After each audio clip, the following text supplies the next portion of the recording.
Leo Tolstoy की एक बहुत ही प्रसिद्ध कहानी है। कहते हैं कि पुराने रूस में 3 फकीर बहुत प्रसिद्ध हो गए। वे इतने प्रसिद्ध हो गए कि वहाँ का जो सबसे बड़ा पादरी था उसे उन तीनों फकीरों से बड़ी ईर्ष्या होने लगी, क्योंकि धीरे धीरे लोगों ने चर्च में आना ही बंद कर दिया था। चर्च से लोगों की भीड़ बिल्कुल गायब सी हो गई थी।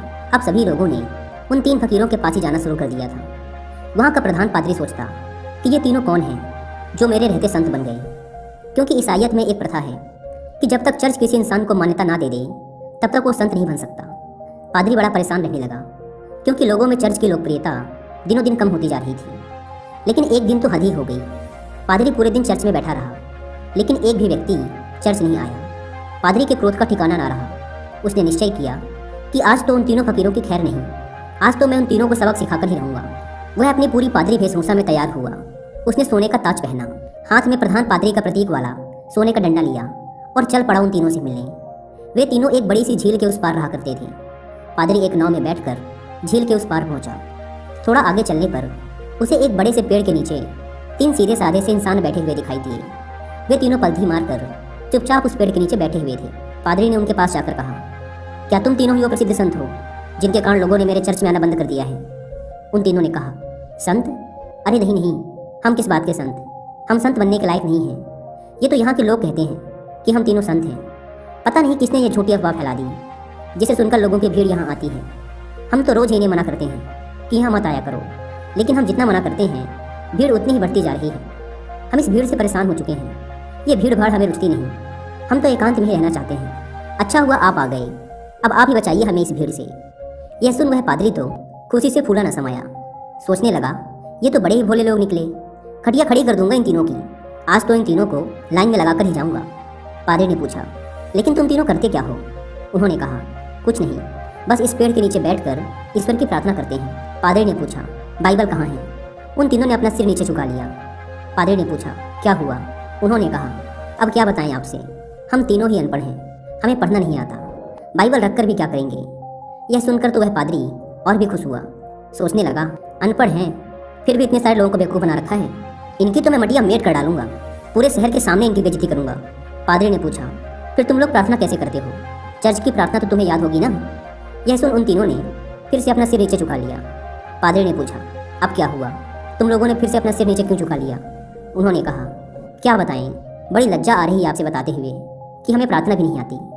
पादरी ने आश्चर्य से कहा, क्या तुम्हें प्रार्थना भी नहीं आती? उन तीनों ने नाम में अपना सिर हिला दिया। पादरी ने कहा, फिर तुम तीनों प्रार्थना करते कैसे हो?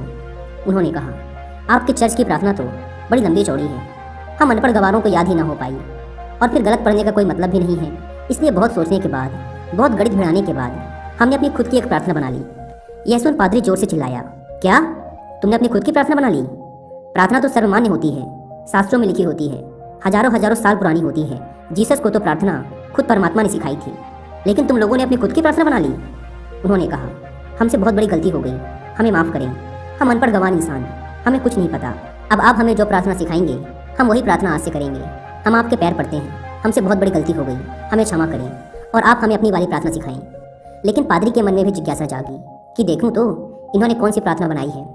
पादरी ने कहा, पहले तुम लोग मुझे अपनी प्रार्थना सुनाओ। उन्होंने कहा, नहीं महाराज, हम अनपढ़ों की प्रार्थना का कोई मतलब नहीं, आप हमें और शर्मिंदा ना करें, आप हमें अपनी वाली प्रार्थना सिखाएं।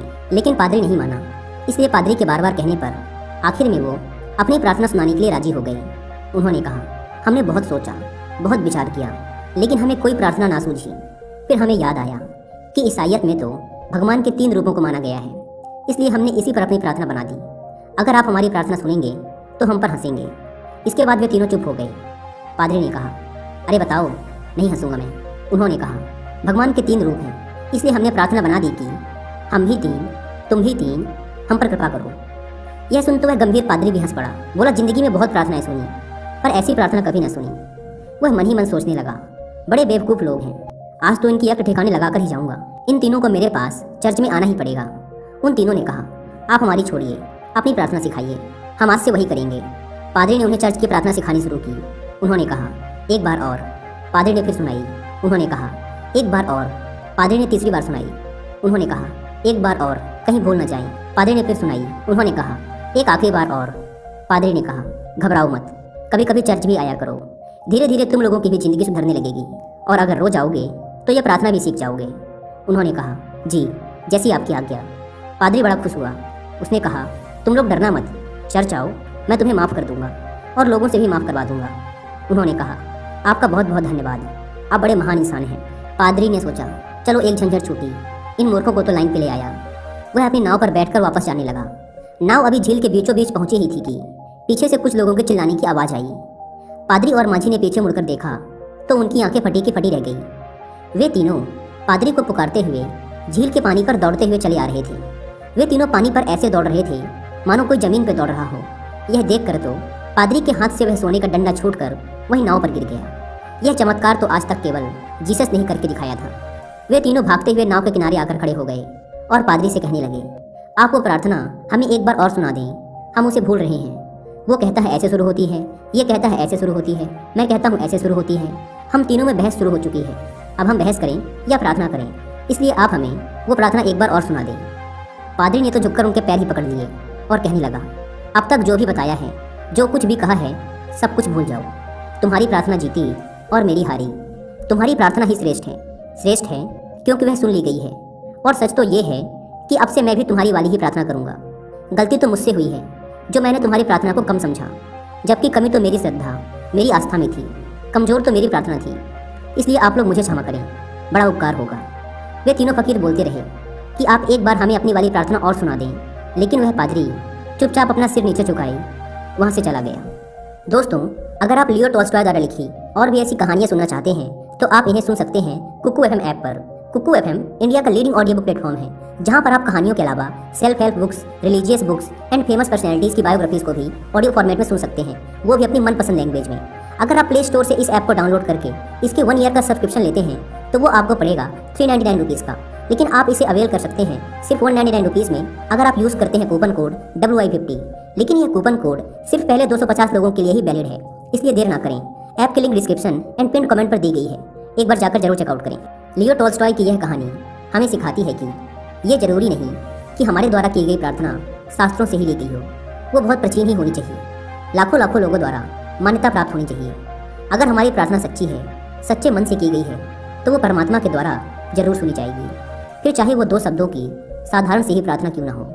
उन 3 साधुओं की कहानी से सीखने को तो हमें यही मिलता है कि हम चाहे कुछ भी करें, लेकिन उसे दिखावे के उद्देश्य से ना करें। हम जब भी किसी काम को करें तो हमारी पूरी आत्मा उस काम में उतर जानी चाहिए, उस काम के प्रति हमारा पूरा समर्पण होना चाहिए। अगर हम हर काम को इसी तल्लीनता के साथ कर पाए तो हर काम में हमारी सफलता निश्चित है, जैसे कि उन 3 साधुओं के साथ हुआ था। उन्होंने अपनी प्रार्थना को इतने समर्पण भाव के साथ किया था कि प्रार्थना उन्होंने नहीं, उनकी आत्मा ने की थी। फिर उनकी प्रार्थना इतनी सच्ची हो गई कि ईश्वर भी उनकी प्रार्थना को सुने बिना न रह सका।